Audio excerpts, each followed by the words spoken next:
Hardik Patel BJP में शामिल होंगे। अवंतीपुरा में तसादुम, 2 अक्सरियत पसंद हलाक।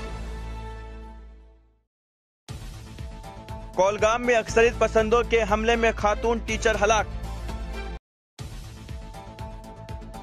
शिबली नेशनल कॉलेज तलबा यूनियन के सदर अब्दुल रहमान गिरफ्तार। दिल्ली में मूसलाधार बारिश, आंधी से दरख्त उखड़े। फारूक अब्दुल्ला ने आजम खान की इयादत की। श्रुति शर्मा ने यूपीएससी सिविल सर्विस इम्तिहानात में अव्वल मकाम हासिल किया। श्रुति शर्मा ने जामिया मिलिया इस्लामिया से कोचिंग हासिल की थी।